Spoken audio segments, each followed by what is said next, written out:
This is NEC News Today. I'm Jeremiah McKinnon with NECNewsToday.com. Here now are the top cannabis news stories from around New England for the last week of June 2022. Our first story this week comes out of Massachusetts, where Somerville attorney Sean O'Donovan was arrested for allegedly trying to bribe the Medford police chief. Sean O'Donovan, an attorney based in Somerville, was arrested in West Yarmouth on Friday morning and charged with 2 counts of wire fraud and 1 count of bribery. According to the indictment, O'Donovan was working as a consultant for a marijuana company looking to open in Medford. Federal investigators say that O'Donovan offered a relative of Medford's police chief $25,000 to ensure that his client received a favorable recommendation for a host community agreement. According to Commonwealth magazine, O'Donovan's client was Theory Wellness. Prosecutors say that greed motivated O'Donovan to have his client chosen in Medford. The company had agreed to pay O'Donovan 1% of annual profits in perpetuity if the business became operational. Sean O'Donovan pleaded not guilty in a Boston federal courthouse before being released on personal recognizance. O'Donovan and members of his immediate family are also trying to open their own recreational marijuana dispensary in Somerville. The company, named Botanica, has already received a host community agreement from the city to locate at 620 Broadway. Sean O'Donovan is an owner of the property along with 3 of his brothers, James, Brian, and Kevin. Botanica itself is made up of Brian's wife, CEO Denise O'Donovan, another O'Donovan brother named Michael, Brenda DeAngelis, and Matthew Raidbach. This story is developing. For more information, please visit our website. Next, a letter asking Congress to act on copycat THC edibles was signed by 3 New England attorneys general this week. In a letter to members of Congress, 23 attorneys general want to see federal legislation that will hold individuals who sell copycat THC edibles accountable for their actions. According to the letter, unlicensed individuals are producing THC-infused edible products across the United States that mimic recognizable snack brands that children commonly eat, such as Oreos, Doritos, and Cheetos. Policymakers attribute these products with a rise in cases that involve young children unknowingly consuming THC products. The letter says that even large, recognizable snack companies currently lack the legal tools to hold those who make copycat THC edibles accountable. The letter calls this phenomenon a rapidly growing nationwide threat that is not limited to any particular state. A strengthening of the federal trademark laws is mentioned to help protect consumers from encountering these counterfeit products. Vermont Acting Attorney General Joshua Diamond, Maine Attorney General Aaron Frey, and Connecticut Attorney General William Tong signed onto the letter. This week, I tried a truly unique edible product, cannabis-infused macarons called Munchèas from the Green Gold Group in Massachusetts. The 5-pack of white chocolate-filled macarons had an assortment of flavors including regular, pistachio, and chocolate. The product is rather difficult to find around the state, but it was definitely worth the journey and experience. For the full review, including photos, please visit NECNewsToday.com. In the state of Rhode Island, all cannabis products must now be tested for pesticides as of June 30th. Starting June 30th, 2022, the Department of Business Regulation in Rhode Island is requiring all medical cannabis flower, extracts, and concentrates to be tested for pesticides. The directive was announced in February to give businesses ample time to prepare for this new testing requirement. Rhode Island implemented the new testing requirements in phases to prevent bottlenecks at the state's 4 cannabis testing labs. There are currently 67 cultivators in Rhode Island that sell their products to 4 medical dispensaries currently in operation. Rhode Island is implementing these new testing rules in preparation for the adult-use cannabis industry to expand quickly, with sales expected to begin as soon as December 2022. The Department of Business Regulation has released an updated frequently asked questions document on their website to help explain the new changes. MCR Labs has announced that they're now operating a cannabis testing lab in the state of Maine. The facility, located in Gardner, is now testing for the Maine medical cannabis community.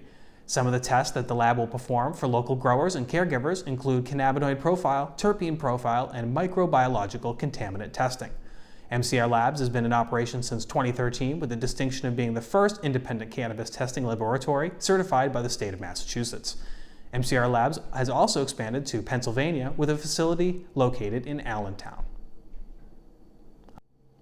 In celebration of the 7/10 holiday, Blue River, known for its innovative solventless technologies and products, has announced that they're holding a party at the Summit Lounge in Worcester, Massachusetts on Saturday, July 9th. The Experienced Party at Summit Lounge will be held between 6 and 9 p.m. According to the announcement, the event will feature food, live music, along with terps, flowers, dabs, vape, and live Turpin Dots infused ice cream. The event will also feature Blue River's new water-soluble rosin capsules and what is being dubbed a unicorn tasting of Blue River popping boba. The Summit Lounge is a members-only club that allows for on-site consumption of marijuana. Guests can meet the CEO of Blue River, Tony Verzura, try out his solventless cannabis products, and hear him speak about the future of Blue River in Massachusetts. Tickets are $25 each. NEC News Today has been invited to attend this event, so please say hello if you see me.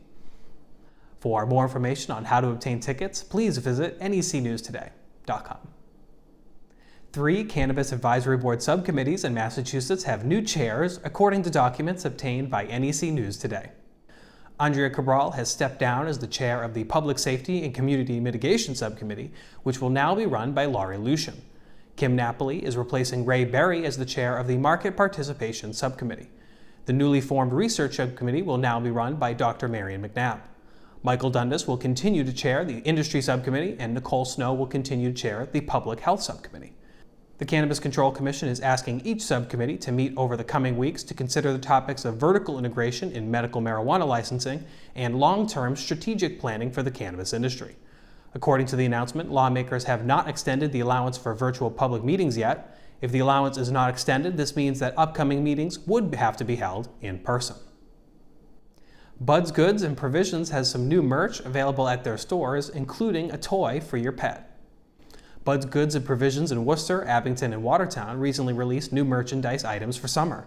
A new t-shirt is now available in blue with the word Buds displayed vertically with a white sun in the background.